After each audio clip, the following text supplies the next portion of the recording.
50 days transformed by prayer.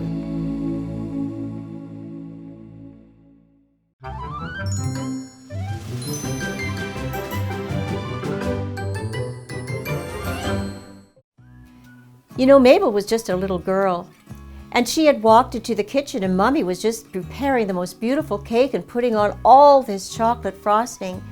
And she was excited to know Mommy was making the cake, but Mommy said, "Mabel, this cake is for tomorrow, and we're going to eat it on Sabbath." And she said, "Today being Friday is when we're going to celebrate your brother Virgil's birthday. This is his birthday cake." And so Mabel, was just waiting for this birthday cake. But she knew she had to wait a whole day. But Daddy came home at lunchtime and they had some lunch together, and then they celebrated Virgil's birthday where he could open his presents. And Virgil was really excited. The first present he opened was a singing top, and he wound it up and he got it singing, running across the floor. Then he opened up a pair of gloves that were just beautiful and warm, and he was so happy for them. But the third present he opened up, it was actually a marble. And this marble was a glass marble, and it had something inside them. They're called apple core marbles. And his marble had something red inside. It was a red flower.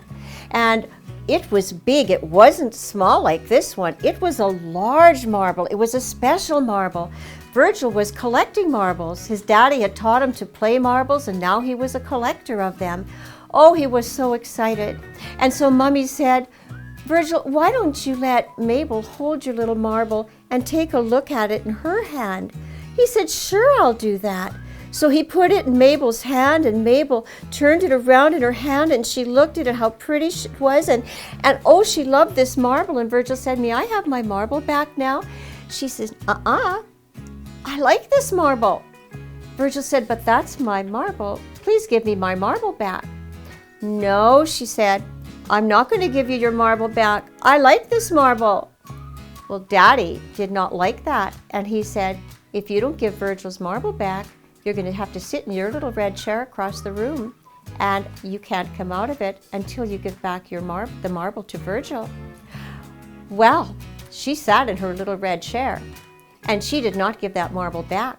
Supper time came, and they said, "Before we have supper, Mabel, give Virgil his marble back." "No, I won't. I won't give this marble back. I want to keep this marble." They said, "You can't keep the marble, Mabel. It's Virgil's marble. So if you don't give the marble back, you're going to have warm bread and milk for your supper." So the rest of the family ate a nice meal, and she had warm bread with milk. Later they had worship, and they told stories and sang songs, and she had a really good time, but she was still hanging on to Virgil's marble.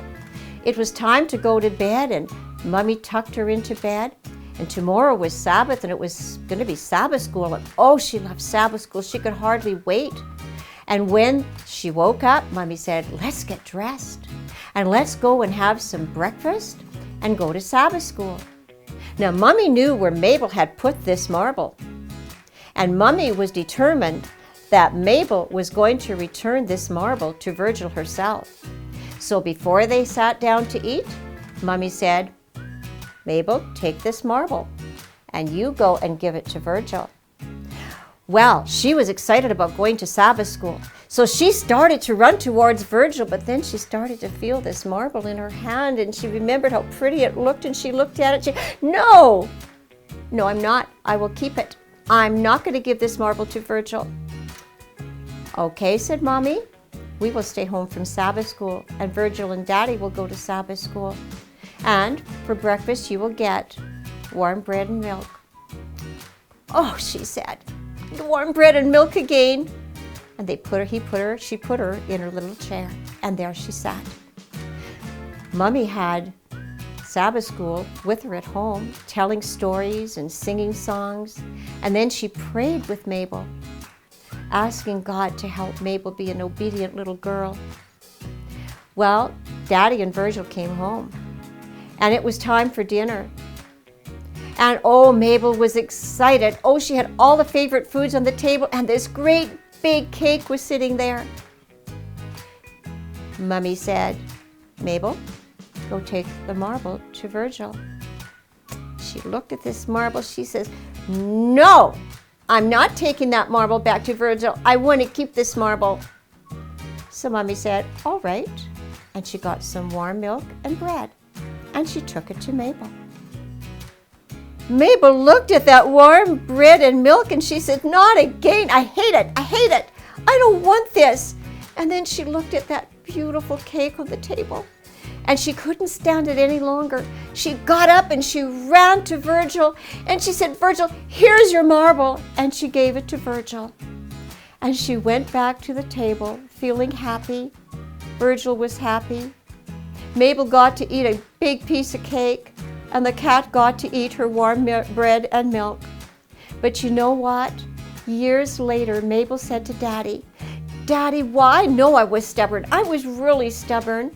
Why didn't you just force me and take that marble out of my hand and make me go and give it back? And Daddy said this, you know what? Jesus never forces us to do what's right. Jesus only accepts obedience that you choose to give. And she thought and she said to herself, how right was Daddy? He was really smart. He knew that if I chose to obey my parents, that then I would someday choose to obey Jesus.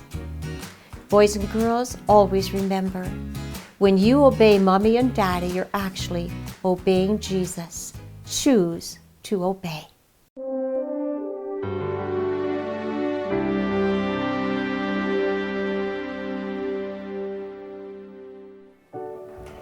At this time, I want to share with you Psalms 107, verse 1, and it reads, O give thanks unto the Lord, for he is good, for his mercy endureth forever. And I remember as a young girl, my family was, my dad was in construction. We traveled from town to town, wherever the construction jobs were. And when I was about 11 years old, we moved to a town named Kerrobert, and we settled in. Dad had a couple big jobs. He was going to be there for a few years. So my mom, who had, our family was very disjointed.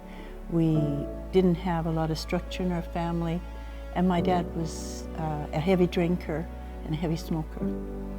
My mom had been praying, and I know she had been praying for some time, to find God in her life in a meaningful way. And the story has a twist. As a young girl, I made friends with a girl about a block away. Her name was Marilyn, and her mom's name was Helen. And so we went to play and have fun. I was 12 years old, young and enjoying life. Not really cognizant of all the challenges my mom had, but lots of challenges in our family. And my mom got to know my girlfriend's mom, and she used to go over there for coffee. And one day she was there for coffee, and it was in the morning, and some people knocked on the door.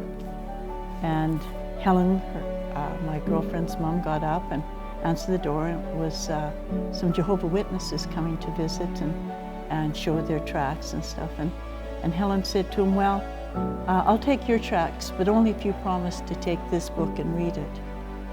And the Jehovah's Witnesses accepted, and she started speaking to him about how she only went to church on Sabbath, Saturday. And my mom was sitting at the table listening to this. And after the Jehovah's Witnesses left, my mom said to her, what book did you give her? And it was The Desire of Ages, written by Ellen G. White. And my mom said, what is this about Sabbath and Saturday and going to church, not on Sunday like everybody else? And Helen began to explain to her the scriptures. And from that, prayers my mom had to a God she didn't really have a church to follow, our family all became Seventh-day Adventists. My father left our family, but all of us children turned to God, and spent time going to church, not in a church, in a building, but in homes. I was homeschooled in church for the first 5 years of my education as an Adventist. And my mother's prayers were answered through going for a coffee with a friend of a friend and hearing witness to another person. And so today I am an Adventist. My mother died an Adventist. My brothers and sisters have all been raised in the Adventist church to know God in a very special way and to know His truth.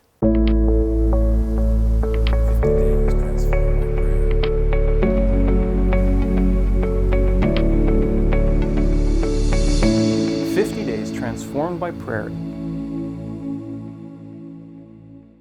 The University of Michigan in the United States conducted a survey a few years ago. They asked girls between 11 and 18 years of age what they would hope to be like when they reached adulthood. Surprisingly, 80% expressed their desire to be like their mothers. Therefore, we cannot deny the huge influence of mothers in the lives of their children. Well, the Bible says nothing about this child, but I have no doubt that she was very proud of her mother and probably mirrored her. The reality is that we do not know much about this mother either. To be honest, I do not even know her name. But the little we know about her is wonderful. She sought God with great faith.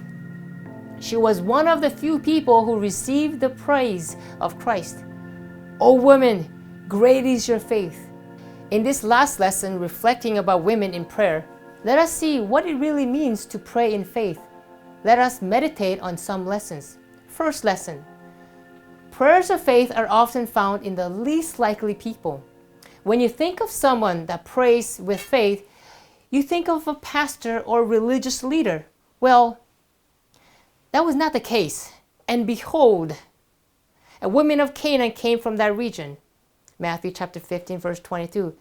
This Canaanite woman wasn't part of the religious part of Israel. However, in her prayer, we find incomparable faith. Second lesson. A prayer of faith will always be centered in Jesus. A true prayer of faith will not be grounded in people, skills, resources, or situations, but in Jesus. That Canaanite woman understood this and cried out to him, saying, "Have mercy on me, O Lord, Son of David." Third lesson, a prayer of faith shows persistence. Faith enables us to continue seeking even when our prayers are not answered. We can see she was persistent to the silence of Christ and the disregard of the disciples of Jesus. But Jesus, answered her not a word.